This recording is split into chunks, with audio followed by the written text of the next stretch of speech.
Assalamualaikum warahmatullahi wabarakatuh. Perkenalkan, nama saya Afif Abdullah, SPD MPD, instansi Universitas Abdurrahman Saleh Situbondo.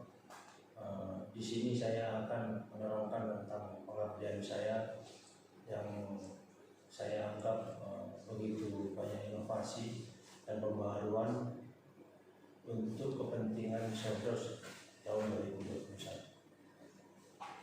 Judul pengabdian saya di sini antaranya adalah pelatihan pembuatan produk sinom dan keripik daun kelor di Desa Batang.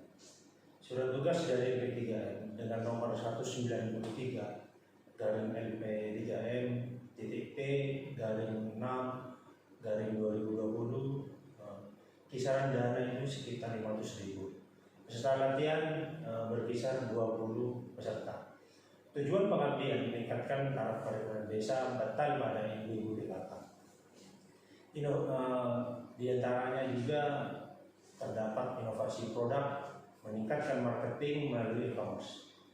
Desa Batal merupakan salah satu dari desa yang berada di Kecamatan Panji, Kabupaten Situbondo, yang memiliki kondisi geografis daerah perbukitan dan tandus. Namun banyak tumbuh tanaman asam Jawa, gula merah yang merupakan bahan baku sinom dan daun kelor yang memang tumbuh di halaman rumah sekitar warga di sana yang merupakan bahan utama dari keripik kelor.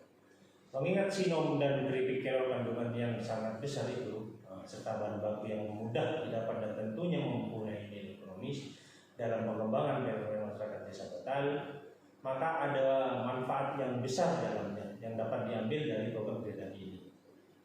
Maka dari itu manfaat besar itu adalah mengembangkan karakter masyarakat Desa Batal dengan ekonomi kreatif sebagai upaya yang dapat dijadikan sebagai bentuk peningkatan perekonomian masyarakat beserta penguatan teknologi informasi terkini. Tingkat perekonomian warga sekitar yang termasuk standar karena mayoritas penduduknya adalah petani dan rata-rata mitra sedikit yang kurang paham tentang teknologi. Penjelasan selanjutnya adalah tentang sinom. Sinom sendiri adalah minuman tradisional khas Jawa yang sudah ada zaman kerajaan dulu.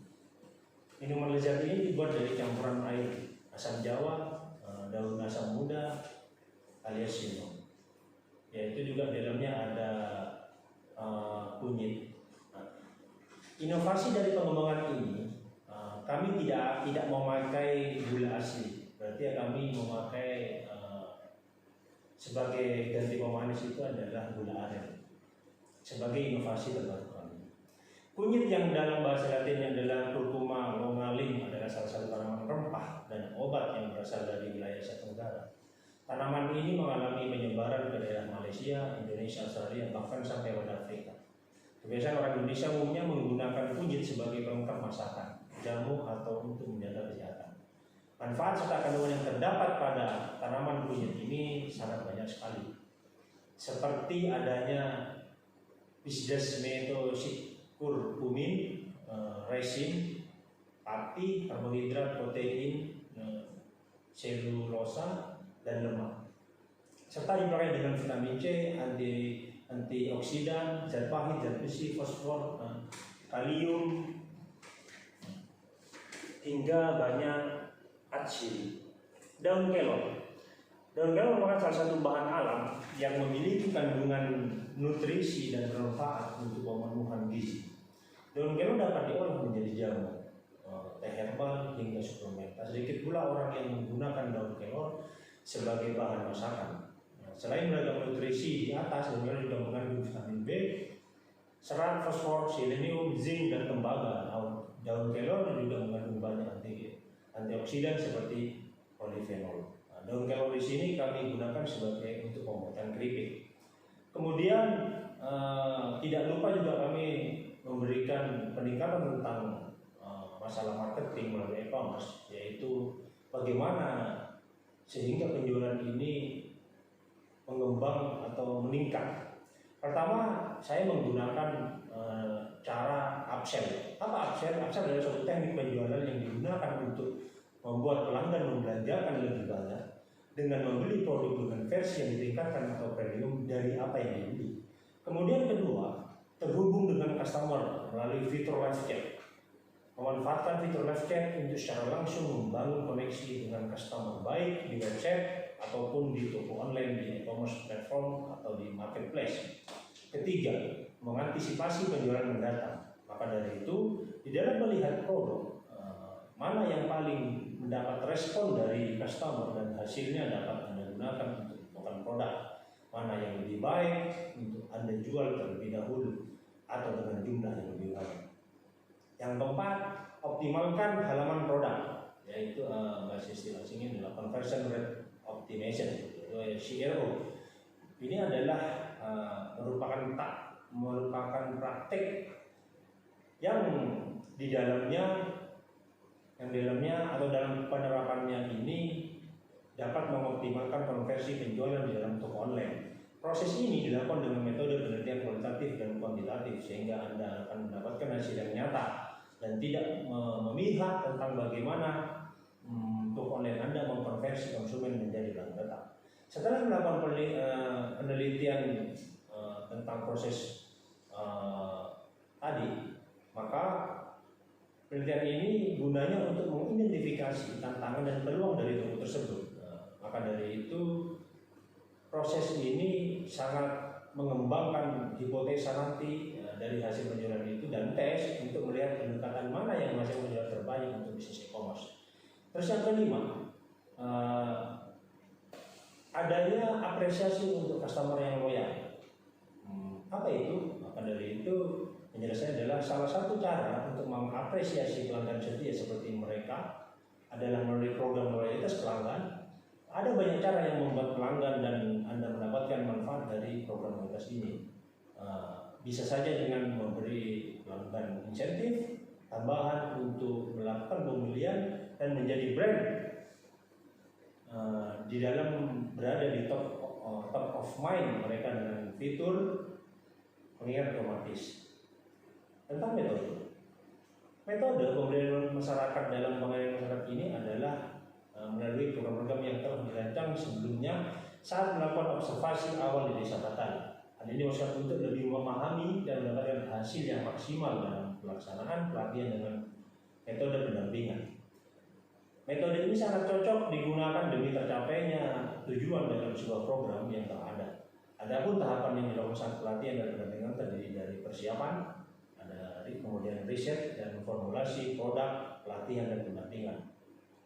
Persiapan. Pada tahapan ini melakukan kunjungan ke rumah-rumah warga masyarakat desa Batal. Kemudian riset dan formulasi produk. Pada tahapan ini maka kami melakukan penelitian terlebih dahulu untuk mengetahui hasil yang didapat dari olahan bahan produk yang di dalamnya ada perubahan atau pembaharuan dari produk tersebut. Di samping itu juga menguji pangsa pasar yang berada di sekitar desa Batal. Tahapan ini selanjutnya memformulasikan inovasi dengan beberapa uji coba agar menemukan komposisi yang sesuai dengan seimbang sehingga rasa yang didapat itu banyak yang diminati oleh masyarakat banyak. Pelatihan dan pendampingan. Tahapan ini merupakan tahapan terakhir dari metode pelatihan dan pendampingan dikatakan berhasil. Maka dengan ini pada tahapan ini sudah menemukan produk olahan yang sesuai dengan yang diminati oleh masyarakat. Selanjutnya pada tahapan ini analisis strategi pemasaran sudah mulai dilakukan, yaitu dengan memberikan hasil olahan produk dengan produk kepada toko-toko khususnya pada UMKM yang berada di daerah Situbondo, beserta melalui penjualan e-commerce melalui media online. Hasil yang didapat adalah adanya ketertarikan dari pemilik toko untuk memasarkan produk olahan tersebut. Hasil dan pembahasan. Hasil dari pelatihan dan pendampingan dalam produk olahan di desa Batal ini berawal dari program yang telah tersusun oleh mahasiswa KKN di desa Batal dengan KKN tematik. Selain itu, melihat kondisi dari keluarga dan kebiasaan masyarakat desa Batal dalam mengolah dan melestarikan hasil tanaman kunyit, maka pelatihan dan pendampingan ini menjadi salah satu program yang dapat mengembangkan perekonomian dan juga mengenai e-commerce masyarakat desa Batal. Tahapan awal yang dilakukan adalah persiapan dengan mendatangi warga masyarakat, mengingat pentingnya pertumbuhan perekonomian masyarakat yang jadi satu dari pengabdian ini, sehingga memberikan program kegiatan yang mengolah bahan tersebut jadi bahan olahan minuman Sinom dan keripik daun kelor yang layak dijual dan bernilai ekonomis. Untuk bahan-bahan Sinom diantaranya ada 2 liter air, 75 gram Sinom, 75 gram asam jawa, 50 gram kunyit, 100 gram gula merah. Selanjutnya kunyit dicuci dengan air bersih dan kunyit dihaluskan dengan menuangkan kunyit yang telah dihaluskan dalam panci sehingga berisi air yang telah dipanaskan dan ditambah dengan asam jawa, gula merah, Sinom dengan tangkainya, kemudian menyatukan rasa asam manis. Setelah itu dicampur air, kunyit asam benar-benar mendidih dan matang, lalu matikan api. Diamkan beberapa menit, sekitar 5 menitan atau sampai 10, sehingga campuran kunyit, asam jawa, gula benar-benar dingin. Maka selanjutnya setelah hasil air Sinom itu jadi, maka dituangkan ke dalam botol dan diberikan label. Masuk ke dalam botol diberi label. Kemudian siap untuk dipromosikan oleh online media sosial seperti di Facebook, WhatsApp, Instagram, ataupun melalui penjualan secara offline dengan menitipkan produk tersebut ke toko-toko, penjual makanan, warung-warung, dan lain-lain. Sedangkan untuk pembuatan keripik daun kelor adalah sebagai berikut. Bahan dasarnya adalah daun kelor, terus air putih, tepung tapioka, tepung beras, kemiri, kaldu atau garam, kemudian lada, ketumbar, kunyit sedikit saja, lalu yang terakhir adalah bawang putih. Cara menyiapkan daun kelor, pertama dengan menghaluskan bahan, campur semua bahan sehingga menjadi adonan, pastikan rasanya tidak terlalu asin. Kemudian lalu dicelupkan daun kelor dalam adonan tadi dan goreng dengan api sedang. Jika sudah kekuningan, tiriskan dan siap disajikan. Ini sangat praktis sekali. Banyak sekali manfaat-manfaat yang terdapat pada minuman Sinom maupun minuman daun kelor untuk kesehatan. Maka dari itu, di dalam penentuan harga penjualan Sinom, kami membuat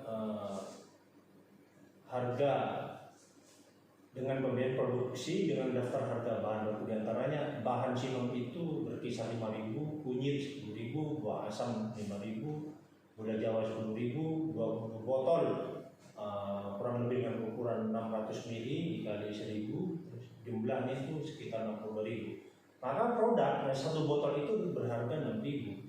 Maka satu hari akan memproduksi 20 botol di dalam 1 bulan, maka jumlahnya adalah 120. Pendapatan dikurangi pengeluaran sama dengan laba bersih. Ini dari dapat hitung-hitungan bersih dari laba dari bahan dasar. Maka penghasilan dari penjualan Sinom selama 1 bulan itu adalah 1.240.000. Itu kisaran dari taktik marketing kami untuk bahan dasar dari sampai penjualan. Nah, untuk keripik daun kelor, diantaranya total pembiayaannya adalah yang pertama dari tepung tapioka, tepung beras dan lain, sehingga terhitung sejumlah 51.000. Maka hitungannya 1 bungkus 5.000 dikali 30 150. Maka dari itu kita kembali ke rumus, pendapatan dikurangi pengeluaran adalah sama dengan laba bersih. 150.000 dikurangi 51.000 itu adalah 99.000 dikali 1 bulan sebanyak 30 hari sejumlah 2.970. Jadi total pendapatan per hari dari penjualan Sinom dan keripik daun kelor adalah 150 adalah dari 58.000 ditambah 99.000 adalah 157.000 dikali 30 hari. Maka laba bersih kami yang akan dapatkan adalah 4.170.000. Sekian pengabdian yang bisa saya sampaikan